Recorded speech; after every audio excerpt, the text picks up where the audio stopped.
everyone, Kerrie from Conversations at Kerrie's Korner. How are you on this Wednesday before Inauguration Day? It's an exciting time in America, right?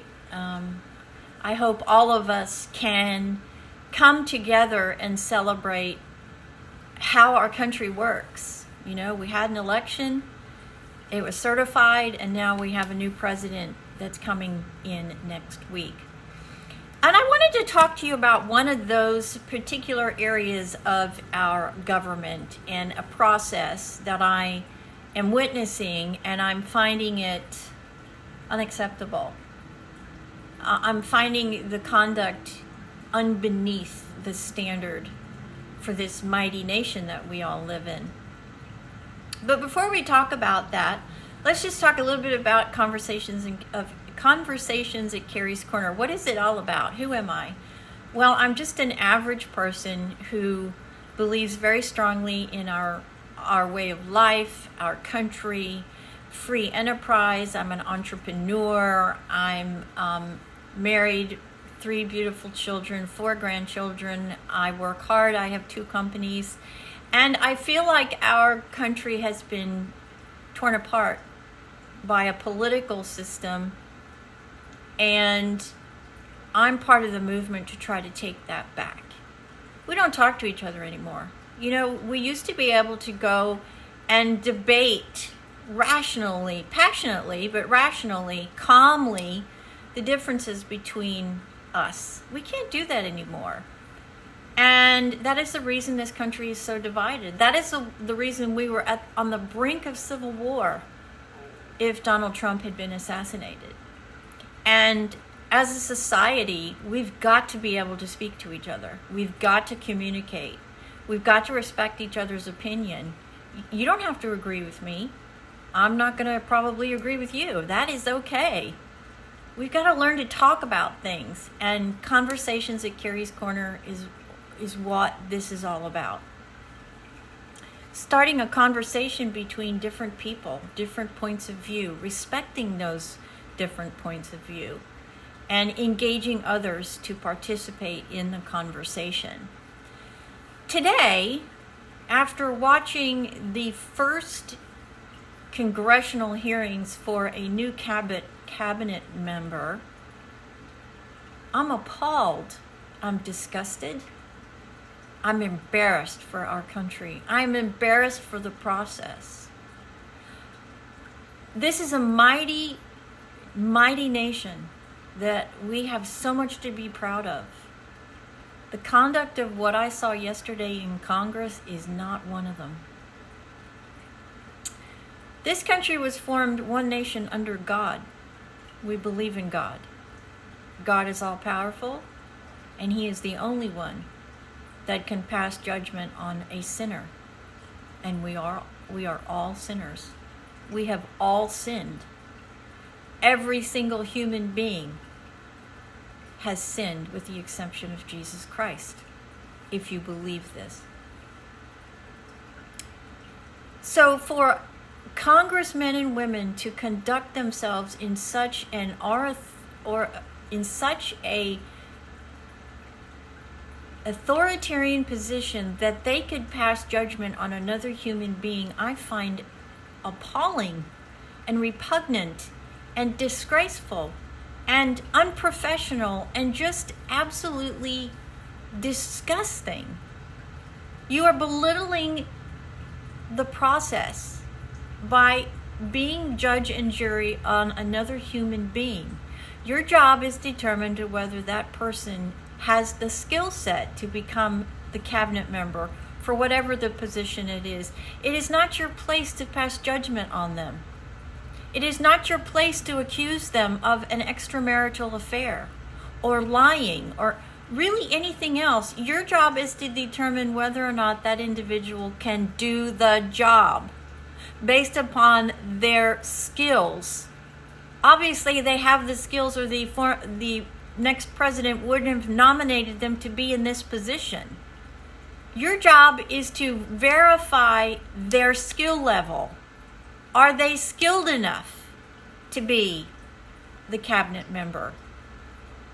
Who are you to say whether or not anybody has had an extramarital affair? Because I guarantee you, 80 to 90% of that people that sat in that room yesterday that were from Congress or in the audience have committed adultery or lied or been deceitful or misspoke or didn't tell quite the truth. So for you in that position to pass judgment, because that's what you were doing,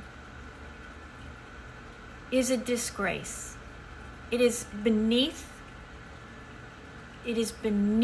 the level that a congressperson should conduct themselves in. And I know 75% of the American public agrees with this position. All you have to do is look at social media to find that out. It's not your job.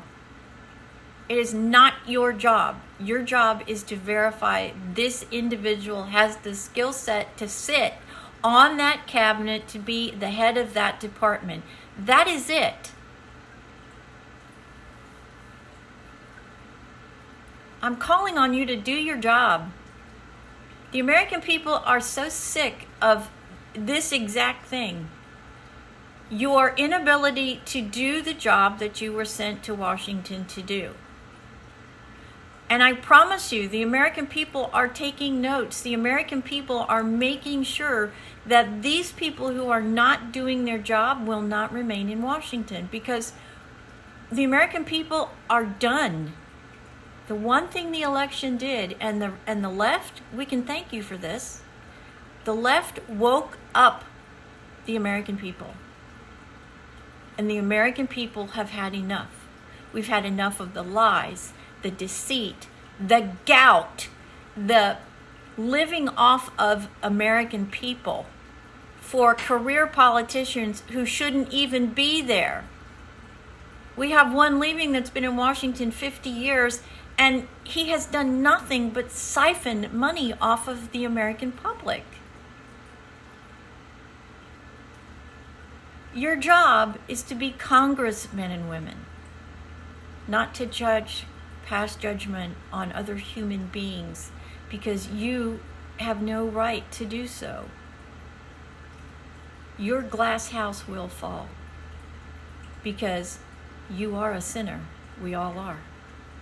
That's not the job of these hearings. Your job is to determine the skill set of the nominee, review their job history, review their skills, and make a decision. Your job is not to destroy another human being or to pass judgment on them. That's God's choice. That's God's job. And it's beneath our government to allow this to continue to happen. And the American people want it to stop. Now. I hope if you're in government, you happen to see this message. Because the American people, we're draining the swamp.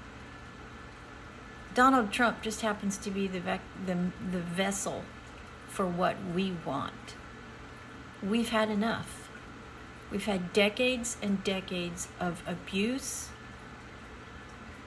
and living off of our tax-paid, hard-earned dollars.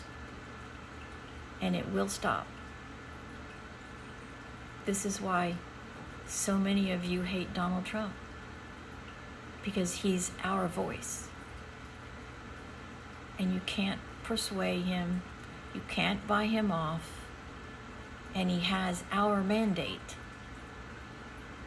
And I certainly hope that you are listening.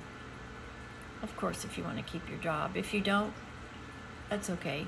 We'll send you home.